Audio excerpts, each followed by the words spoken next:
আচ্ছা, এখন আমরা যেটা দেখব সেটা হচ্ছে আমাদের কুইক সর্ট। কুইক সর্টে আমাদের রাইটের থেকেও আমরা যে কোনো জায়গা থেকে আমরা একটা পিভট ধরতে পারি। সেটা হচ্ছে আমরা রাইট সাইডে হতে পারে, লেফট সাইডে হতে পারে।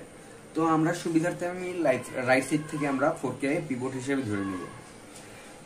তো আমার এখানে রাইটে হচ্ছে আমার এটা হচ্ছে পিভট, আর হচ্ছে আমরা আরেকটা ধরবো মার্কার। মার্কার আমরা ধরলাম এইটাকে। এখন হচ্ছে আমরা যে কোনো জায়গা থেকে এই জিনিসটা কাজটা করতে পারি। তো আমাদের সুবিধার্থে আমরা এখান থেকে করলাম।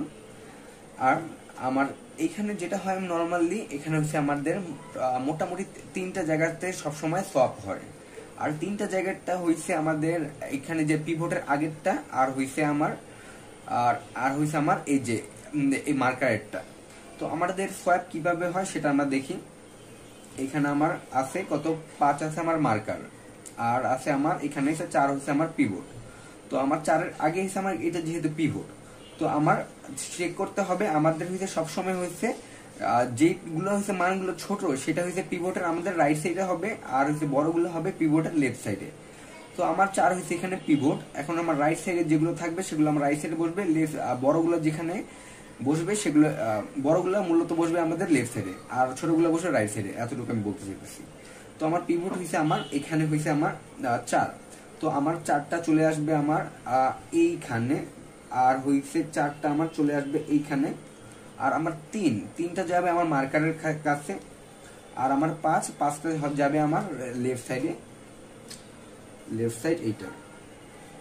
তো আমার মার্কার যেই ঘরে এখানে ছিল সেইখানে, আর বাকিগুলো আছে এখানে আমি বসাই দিব 2, 6, 1। আর হচ্ছে আমার পিভটটা এখানে চলে যাবে।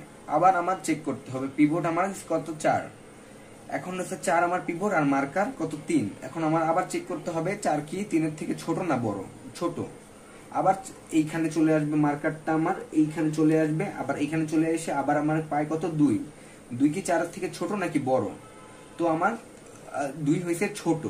তো আমার আবারও চলে যাবে লেফট সাইডে। লেফট সাইডে গিয়ে আমার আবার দেখবে আমার 6। এখন আমার এইখানে হয়েছে আমার 6টা পাই। এখন 6 কি আমার 4-এর থেকে বড় নাকি ছোট? 6 হয়েছে আমার বড়। আমরা জানি বড়গুলো থাকে পিভটের লেফট সাইডে। তো আমি আবার সেম ভাবে একই কাজ করব। আমার পিভটের আগের যেটা ছিল আছে সেটা হয়েছে আমি পাঠিয়ে দিব। আগে আমি পাঠিয়ে দিই 1 মিনিট। এখানে আমার 6কে আমি আবার পিভটের আমার এখানে 4 না, যেহেতু 4কে আমি 4 এখানে চলে আসবে, আর আমার 6 যেটা যাবে পিভটের পরে যাবে 6, আর আমার 1 যাবে আগে, 1 যাবে আমার যে মার্কারের জায়গায়। আর বাকিগুলো হইছে আমার পিভটকে আমি মার্ক করে দিলাম, আর বাকিগুলো আমার সেম থাকবে 2, 3, আর এখানে আসবে আমার 5। এখন হচ্ছে আমার আবারও দেখতে হবে এখানে হচ্ছে আমার পিভট, আর আমার মার্কার মার্কার কোথায় ছিল? মার্কার ছিল আমার এইখানে ছিল মার্কার। এখন আমার 1 কি 4-এর থেকে ছোট? তো আমার 1 4-এর থেকে ছোট। তো আমার আবার এটা কি যাবে ছোট, যেহেতু আমার লেফটে চলে যাবে। লেফটে চলে যাওয়ার পর মার্কার ইকুয়াল টু আমার মার্কার ইকুয়াল টু আমার পিভট। মার্কার ইকুয়াল টু আমার যখন পিভট হবে তখন হচ্ছে আমার এটা থাইমা যাবে। তো আমার এটা থাইমা যাওয়ার পর হচ্ছে আমি আবার চেক করব আমার পিভটটা এখানে আমি স্টপ হয়ে যাবে। এটা 4 নাম্বার ঘরে থাকার কথা ছিল, তো আমার এটা 4 নাম্বার ঘরেই চলে আসছে।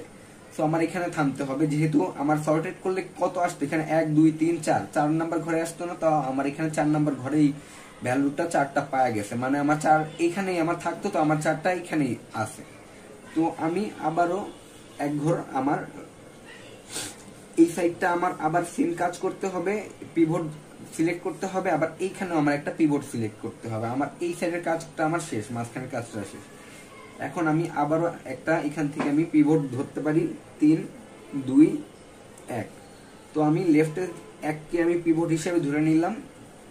পিভট আমার 1টাকে ধরে নিলাম, আর হইছে আমার মার্কার হইছে আমার এইটা প্রথমটা। তো আমি মার্কার এটা হইলে আমার আবার আমার চেক করতে হবে আমার কি এটা বড় নাকি ছোট। যেহেতু আমার বড়, আমরা জানি বড়টা আমার থাকবে পিভটের বাম সাইডে, আর ছোটটা থাকবে ডান সাইডে।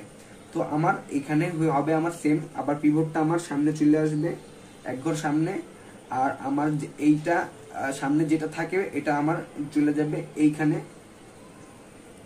2, আর আমার 3টা চলে আসবে আমার এইখানে সেম ভাবে। আর এখানে আমার পিভটটা আবার সেম হয়ে গেছে, আমার হয়েছে আবার আমার চেক করতে হবে। তো আমার এখানে আমি 1 পাই, আবার 1টা এখানে, আর এটা আর এটার মধ্যে আমার নর্মাল একটা সোয়াপ হবে, যেহেতু আমার কোনো তৃতীয় নাম্বার কোনো ভ্যালু নাই, তৃতীয় নাম্বার ভ্যালু না থাকার কারণে আমার এটা নর্মাল সোয়াপ হবে। এখানে আসবে 1, এখানে আসবে 2, এখানে আসবে আমার 3।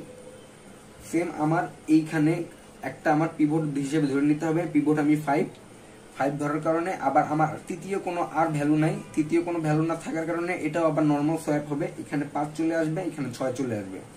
তো আমার এখানে কত আসে 1, এখানে আসে আমার 2, এখানে চলে আসবে আমার 3, এখান থেকে চলে আসবে আমার 4, এখান থেকে চলে আসবে আমার 5, এখানে থেকে চলে আসবে আমার 6। তো আমার সর্টেড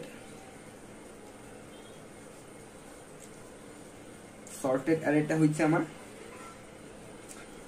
1 2 3 4 5 6, এটাই হচ্ছে আমার অ্যান্সার। এভাবেই কুইক সেট করা হয়।